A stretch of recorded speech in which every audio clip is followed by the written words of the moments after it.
So hello dear student, स्वागत है आपका एक नई क्लास में। आज की क्लास में हम पढ़ने वाले हैं क्लास 10th मैथमेटिक्स के अंतर्गत बहुत ही इंपॉर्टेंट क्वेश्चन को देखने वाले हैं। ठीक है, तो आज की वीडियो में हम पढ़ने वाले हैं सिद्ध कीजिए कि करड़ी में 3 एक अपरिमेय संख्या है। ठीक है, इसके बाद हम करड़ी में 5, करड़ी में 7 इन सभी को भी देखने वाले हैं। ठीक है, तो ध्यान से देखना किस प्रकार से हम करने वाले हैं इन सभी क्वेश्चन को। बहुत ही इंपॉर्टेंट क्वेश्चन है, आपके बोर्ड एग्जाम में हर साल पूछा भी जाता है। ठीक है, तो अगर आप करड़ी में 3 को समझ लेते हो तो करड़ी में 2 आए या करड़ी में 7 आए या करड़ी में 5 आए, इन सभी को बहुत ही आसान तरीके से कर ले जाओगे। ठीक है, तो ध्यान से देखना किस प्रकार से हम करने वाले हैं करड़ी में 3 एक अपरिमेय संख्या है, इसको हम सिद्ध करेंगे। ठीक है, तो देखो, जब भी आपसे कहे कि सिद्ध कीजिए कि करड़ी में 3 एक अपरिमेय संख्या है, तो उसको पहले आपको क्या मानना है? परिमेय संख्या मानना है। ठीक है, तो यहाँ से आप क्या लिखोगे? यहाँ से देखो, करड़ी में 3 को क्या मानोगे? परिमेय संख्या मानोगे। ठीक है, तो यहाँ से आप लिखोगे माना जो करड़ी में 3 है। ठीक है, माना करड़ी में 3 एक परिमेय संख्या है। ठीक है, एक परिमेय संख्या है। ठीक है, तो करड़ी में 3 जो है उसको आप क्या माने? परिमेय संख्या मान लिए। अब परिमेय संख्या किसको बराबर दिखा दो। ठीक है, तो परिमेय संख्या क्या होता है? जिससे आप p बटे q के रूप में लिखते हो। ठीक है, तो करड़ी में 3 बराबर परिमेय संख्या क्या होता है? जिससे आप p बटे q के रूप में लिख सकते हो, और जहाँ q का मान आपका 0 नहीं होना चाहिए। अगर q का मान 0 हो जाएगा तो वो मान ही नहीं रहेगा, यानी कि इन्फिनाइट वैल्यू देगा। ठीक है, अगर हम p और q की बात करें तो ये और जो p और q आपका क्या है? ये जो p और q है ये आपका क्या है? पूर्णांक है। ठीक है, p और q की बात करें तो ये p और q क्या है? आपका पूर्णांक है। ठीक है, तो यहाँ से हम क्या करते हैं? देखो, ये जो q है यहाँ पर भाग में है, इधर भेजोगे तो क्या हो जाएगा? गुणा हो जाएगा। ठीक है, यानी कि p बराबर क्या लिखोगे? p बराबर हो जाएगा आपका करड़ी में 3 इंटू q हो जाएगा। ठीक है, जैसा इस प्रकार से आपको मिलेगा, दोनों पक्षों का तुरंत वर्ग कर देना। ठीक है, तो यहाँ से आप लिखोगे दोनों पक्षों का वर्ग करने पर, दोनों पक्षों का वर्ग करने पर। ठीक है, दोनों पक्षों का वर्ग कर दो, यानी कि इधर हो जाएगा p स्क्वायर, इधर कर दो वर्ग, करड़ी में 3 है इंटू q है। ठीक है, इधर वर्ग कर दो, तो p square is equal to करड़ी में 3 का वर्ग करोगे तो क्या मिलेगा? आपको 3 मिलेगा, और q का वर्ग करोगे तो q स्क्वायर। ठीक है, अब इसको आपको क्या करना है? इसको आपको समीकरण नंबर 1 बना लेना है। ठीक है, तो यहाँ से अगर देखो, अगर हम बात करें, ये जो 3 है वो p स्क्वायर को विभाजित कर रहा है। कैसे कर रहा है? देखो, यहाँ से क्या है आपके पास? p square is equal to है 3q स्क्वायर है। ठीक है, 3 इधर गुणा में है, इधर लाओगे तो क्या हो जाएगा? भाग में, यानी कि p स्क्वायर बट्टे 3 बराबर में q स्क्वायर। देखो, ये जो 3 है, ये जो 3 है वो किसको विभाजित कर रहा है? p स्क्वायर को।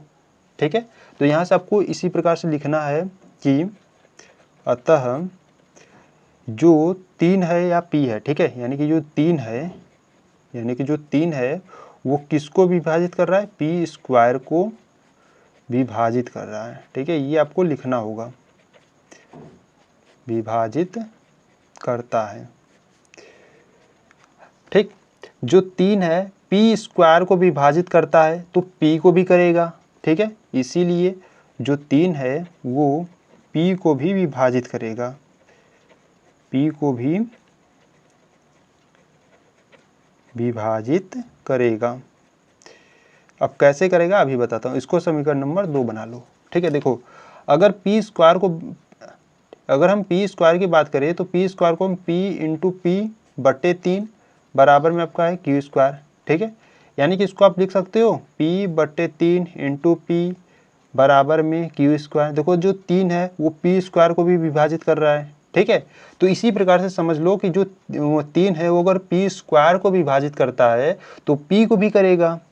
ठीक है, तो इसको समीकरण नंबर 2 बना लिए। ठीक है, तो यहाँ से देखो, आप पुनः मानोगे, इतना करने के बाद आपको पुनः मानना होगा। ठीक है, क्या मानोगे? यहाँ से लिखोगे पुनः माना, पुनः माना p बराबर। ठीक है, p बराबर आप सिद्ध क्या कर रहे हो? सिद्ध कर रहे हो करड़ी में 3। ठीक है, तो करड़ी में जो 3 है उसको आप सिद्ध कर रहे हो, तो यहाँ पर आप p बराबर 3 मानोगे। ठीक है, और कोई एक पूर्णांक मान लो, 3 बराबर हम 3k मान लेते हैं। ठीक है, यहाँ पर मैं लिख देता हूँ, जहाँ k क्या है आपका? जहाँ k आपका क्या है? कोई पूर्णांक है, कोई पूर्णांक है। ठीक है, जहाँ के आपका कोई क्या है, पूर्णांक है। ठीक है, तो ये जो p का मान है इसको आप क्या करो, समीकरण नंबर 1 में रख दो। ठीक है, तो यहाँ से लिखो p का मान समीकरण नंबर 1 में रखने पर। ठीक है, इसी प्रकार से आपको भी करना है। p का मान समीकरण नंबर 1 में रखोगे तो क्या निकलेगा आपका, देखो p बराबर 3k है। ठीक है, तो स्क्वायर है यहाँ पर, तो यहाँ पर क्या हो जाएगा, 3k का स्क्वायर हो जाएगा बराबर में 3q स्क्वायर है। ठीक है, इसको हल करते हैं तो देखो 3 का स्क्वायर कितना होता है, 9 होता है, और k का k स्क्वायर हो जाएगा बराबर में 3q स्क्वायर।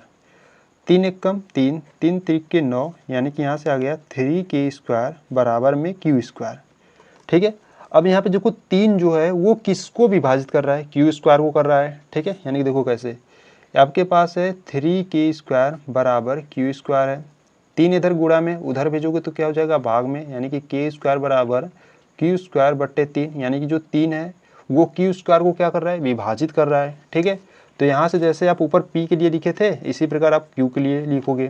ठीक है, तो यहाँ से आप लिखोगे अतः जो 3 है वो q स्क्वायर को विभाजित करता है,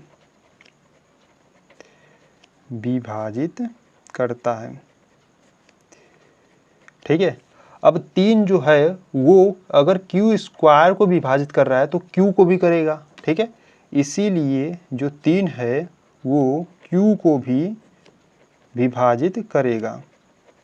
ठीक है, विभाजित करेगा। इसको करो समीकरण नंबर 3 बना लो। ठीक, तो यहाँ से अगर देखो समीकरण 2 और समीकरण 3 में, ठीक है, समीकरण 2 क्या करा है, जो 3 है वो p को भी विभाजित करेगा, और समीकरण 3 क्या है, ये जो 3 है वो q को भी विभाजित करेगा। यानी कि समीकरण 2 और 3 से अगर हम बात करें p और q का जो उभयनिष्ठ है ये जो 3 है। ठीक है, यानी कि p और q का जो उभयनिष्ठ यानी कि जो कॉमन निकल रहा है, यहाँ पर 3 और यहाँ पर 3 ये कॉमन है। ठीक है, यानी कि p और q का कॉमन वैल्यू क्या है, 3 है। ठीक है, तो यहाँ पर आप लिखोगे, ठीक है, यहाँ पर आप लिखोगे इस प्रकार समीकरण 2 व 3 से हमें यह पता चलता है,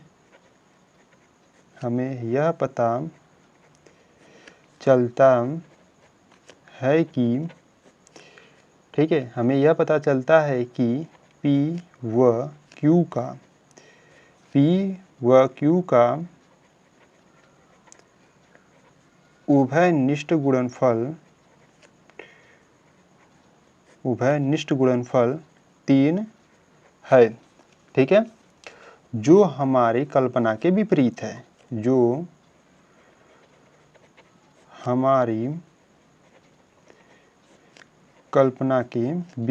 है।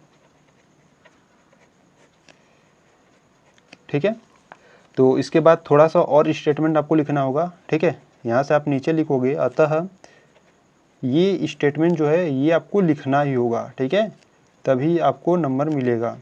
ठीक है, तो अतः लिखोगे अतः यह विरोधाभास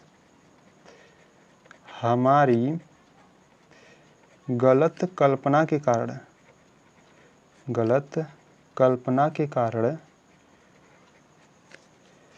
कारण हुआ है कि जो करड़ी में 3 है एक क्या है, परिमेय संख्या है।